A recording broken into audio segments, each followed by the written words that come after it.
All right, welcome to this PHYSAG chapter for today. And today we are looking at an experiment to determine the specific capacity of water using the electrical method. And with this method, we are going to employ these instruments that we see before me here. So we are going to use a DC power supply, which is going to supply the current to our entire circuit. Then on the table, I have two multimeters, which we are going to use one as a voltmeter and the other as an ammeter. We also have our switch, which is going to control the flow of current in our circuit. And then we'll also be making use of this copper calorimeter, which we are going to lug with this styrofoam container. Then we also have our mercury in glass thermometer, which will be used to measure our temperatures. We also have a mass balance connected here, which is going to help us measure the masses of all the things that we are going to do here. So let's begin. Okay, now we have our apparatus ready. So we begin by taking measurements of the masses.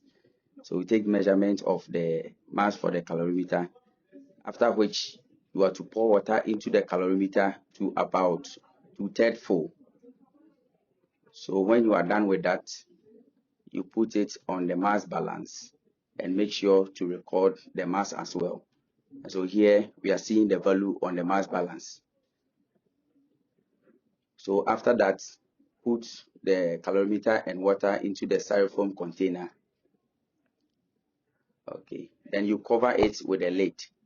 And here you are to ensure that the stirrer goes into the water so that you'll be able to stir it to attain uniform temperature distribution. Okay, so that is what we have done now. Then to measure the initial temperature of the water, you are to insert the thermometer into the opening that is provided for it. So make sure that it gets contact, the bulb gets contact with the water. Then you carefully read the initial temperature of the water. Now we begin with our connection. And looking at the manual, your connection should follow that which you have in the manual. So we have a connection from the ammeter to the switch, and then from the switch to the calorimeter. Then also we have a series connection of the ammeter with the DC power supply. So you connect it in that way, and then that is also connected in series with the calorimeter again.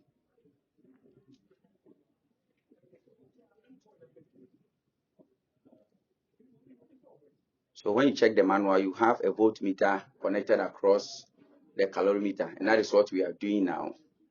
So you do your parallel connection across the calorimeter to a voltmeter. Okay. So now our setup is ready. Let's continue with the procedure. Now you turn on your DC power supply, and the manual says you are to attain a current of 2 to 3 amps. So this is our voltmeter. You are to set it to a DC power supply.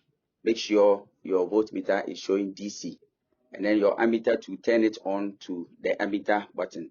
So we are going to use this one to measure the current.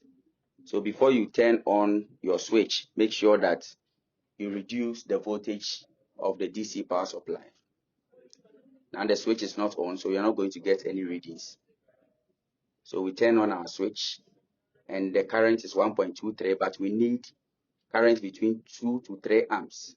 So you have to adjust your voltage so that your current can increase. Now we have a current of 2.596, which is okay for us. And then that corresponds to a voltage of 5.24 volts. So we are not going to record the value on the DC power supply. We are going to record the value on the ammeter and the voltmeter. The DC is supplying 5.50, but the water or the calorimeter and its elements are receiving 5.24 of that which the DC power supply is producing. So after that, you set up your time and wait for the time after which we are going to obtain a 10 degrees rise in temperature. So we started from an initial temperature and we are waiting for 8 minutes and 38 seconds before we obtain a 10 degrees rise in temperature. So that is the time. Now our setup is off. We turn off the switch, and then you make sure that you wait for half the time that it took the water to increase in temperature by 10 degrees to elapse.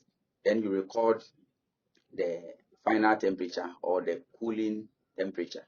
So we are waiting for half the time it took to get a 10 degrees rise. Then we measure the temperature.